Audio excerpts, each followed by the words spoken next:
Kinshasa, mardi 10 septembre 2025, dans la salle solennelle de la Cour de cassation, l'histoire vient de trancher après 10 semaines d'incertitude, de tension et de démobilisation.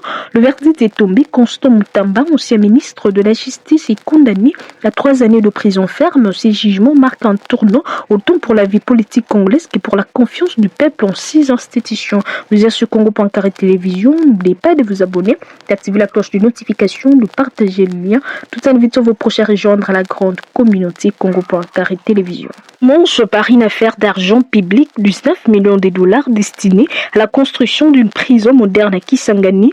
Ce serait volatilisé. Le ministère public accuse Constant Mutamba d'avoir détourné ses fonds, d'avoir abusé de ses prérogatives ministérielles et d'avoir porté atteinte à l'intégrité de la fonction publique.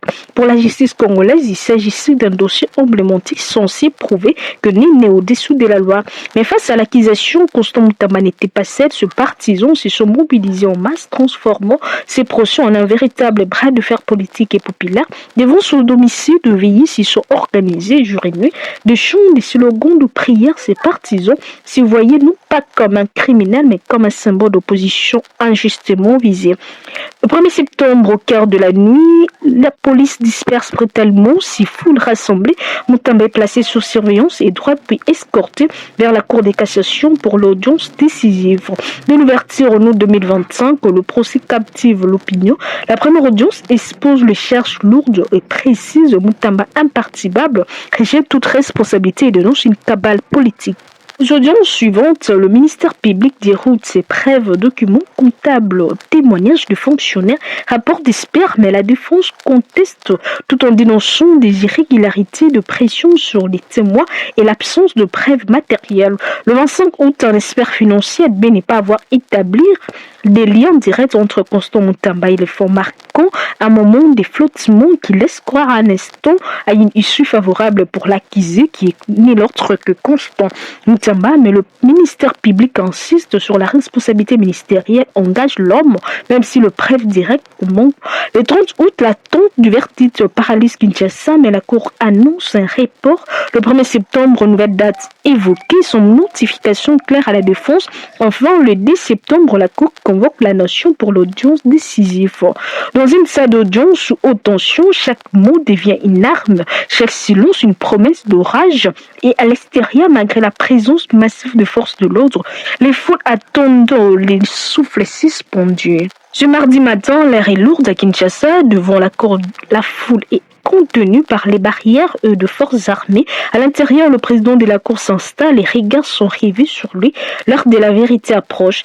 Alors, dans un silence des marbres, la décision est prononcée. Constant Mutamba est reconnu coupable et condamné à 3 ans de prison ferme. La salle est figée, certains accusent le coup, d'autres partisans de la rigueur voient dans ces décisions une victoire de la justice sur l'impunité. À l'extérieur, la nouvelle se répand rapidement, les foules réagissent par des cris, de pleurs, des chants, des contestations. Le Congo vient d'assister à une scène historique, la chute d'un ancien ministre de la Justice et garde des Sceaux. Cette condamnation de 3 ans n'est pas seulement une peine, c'est un signal envoyé à tous ceux qui gèrent le bien public, un avertissement que la justice même critiquée peut trancher contre ceux qui ont incarné l'État. Pour Mutamba, cette condamnation est un tournant dans sa carrière politique. Pour ses partisans, c'est une blessure vécue comme une injustice. Pour ses adversaires, c'est la preuve que l'État congolais et l'État des groupes droits tentent de s'imposer. Et pour le pays tout entier, c'est un test de grande nature de sa capacité à juger ses propres élites. Le procès de Constant Mutamba restera dans les annales judiciaires du Congo. Il aura montré les fragilités, mais aussi la force des institutions contre sa firme. 3 ans de prison, c'est la sentence qui tombe sur un homme d'État, mais c'est aussi un symbole gravé dans l'histoire politique de la République démocratique du Congo. C'est mardi de septembre 2025, la République démocratique du Congo a prouvé qu'elle pouvait juger même ses hauts responsables et rien désormais ne pourra effacer cette page écrite au cœur de la Cour de cassation. Une grande partie de la population continue de soutenir Constant Mutamba en proclamant son innocence. C'était Congo.carré Télévision. Merci de nous avoir suivis. N'oubliez pas de vous abonner, d'activer la cloche de notification, de partager les liens tout en invitant vos proches à rejoindre la grande communauté Congo.carré Télévision. Merci.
Kinshasa, mardi 10 septembre 2025, dans la salle solennelle de la Cour de cassation, l'histoire vient de trancher après 10 semaines d'incertitude, de tension et de démobilisation. Le verdict est tombé. Constant Mutamba, ancien ministre de la Justice, est condamné à 3 années de prison ferme. Ces jugements marquent un tournant autant pour la vie politique congolaise que pour la confiance du peuple en 6 institutions.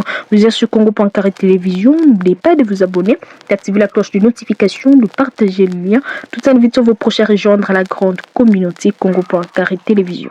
Monche par une affaire d'argent public, 19 millions de dollars destinés à la construction d'une prison moderne à Kisangani. Ce serait volatilisé. Le ministère public accuse Constant Mutamba d'avoir détourné ses fonds, d'avoir abusé de ses prérogatives ministérielles et d'avoir porté atteinte à l'intégrité de la fonction publique. Pour la justice congolaise, il s'agissait d'un dossier emblématique censé prouver que nul n'est au-dessous de la loi. Mais face à l'accusation, Constant Mutamba n'était pas seul. Ce partisan se sont mobilisés en masse, transformant ces procès en un véritable bras de fer politique et populaire.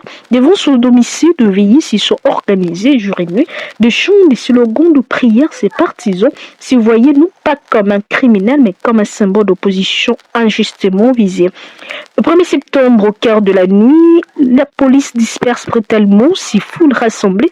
Mutamba est placé sous surveillance et droit puis escorté vers la Cour de cassation pour l'audience décisive. De l'ouverture en août 2025, le procès captive l'opinion. La première audience expose les charges lourdes et précises. Mutamba, impartible, rejette toute responsabilité et dénonce une cabale politique. Aux audiences suivantes, le ministère public déroute ses preuves, documents comptables, témoignages de fonctionnaires, rapports d'experts, mais la défense conteste tout en dénonçant des irrégularités de pression sur les témoins et l'absence de preuves matérielles. Le 25 août, un expert financier admet ne pas avoir établi des liens directs entre Constant Mutamba et les fonds marquant un moment des flottements qui laisse croire un instant à une issue favorable pour l'accusé qui est ni l'autre que Constant Mutamba, mais le ministère public insiste sur la responsabilité ministérielle, engage l'homme, même si le preuve direct manque. Le 30 août, l'attente du verdict paralyse Kinshasa, mais la Cour annonce un report. Le 1er septembre, nouvelle date évoquée, son notification claire à la défense. Enfin, le 10 septembre, la Cour convoque la nation pour l'audience décisive. Dans une salle d'audience sous haute tension, chaque mot devient une arme, chaque silence une promesse d'orage. Et à l'extérieur, malgré la présence massive de forces de l'ordre, les foules attendent les souffles suspendus. Ce mardi matin, l'air est lourd à Kinshasa. Devant la cour, la foule est contenue par les barrières de forces armées. À l'intérieur, le président de la cour s'installe, les regards sont rivés sur lui. L'heure de la vérité approche. Alors, dans un silence des marbres, la décision est prononcée. Constant Mutamba est reconnu coupable et condamné à 3 ans de prison ferme. La salle est figée, certains accusent le coup, d'autres partisans de la rigueur voient dans ces décisions une victoire de la justice sur l'impunité. À l'extérieur, la nouvelle se répand rapidement, les foules réagissent par des cris, de pleurs, des chants, des contestations. Le Congo vient d'assister à une scène historique, la chute d'un ancien ministre de la Justice et garde des Sceaux. Cette condamnation de 3 ans n'est pas seulement une peine, c'est un signal envoyé à tous ceux qui gèrent le bien public, un avertissement que la justice même critiquée peut trancher contre ceux qui ont incarné l'État. Pour Mutamba, cette condamnation est un tournant dans sa carrière politique. Pour ses partisans, c'est une blessure vécue comme une injustice. Pour ses adversaires, c'est la preuve que l'État congolais et l'État des droits tentent de s'imposer. Et pour le pays tout entier, c'est un test de grande nature de sa capacité à juger ses propres élites. Le procès de Constant Mutamba restera dans les annales judiciaires du Congo. Il aura montré les fragilités, mais aussi la force des institutions contre s'affirme. 3 ans de prison, c'est la sentence qui tombe sur un homme d'État, mais c'est aussi un symbole gravé dans l'histoire politique de la République démocratique du Congo. C'est mardi de septembre 2025, la République démocratique du Congo a prouvé qu'elle pouvait juger même ses hauts responsables et rien désormais ne pourra effacer cette page écrite au cœur de la Cour de cassation. Une grande partie de la population continue de soutenir Constant Mutamba en proclamant son innocence. C'était Congo.carré Télévision. Merci de nous avoir suivis. N'oubliez pas de vous abonner, d'activer la cloche de notification, de partager les liens tout en invitant vos proches à rejoindre la grande communauté Congo.carré Télévision. Merci.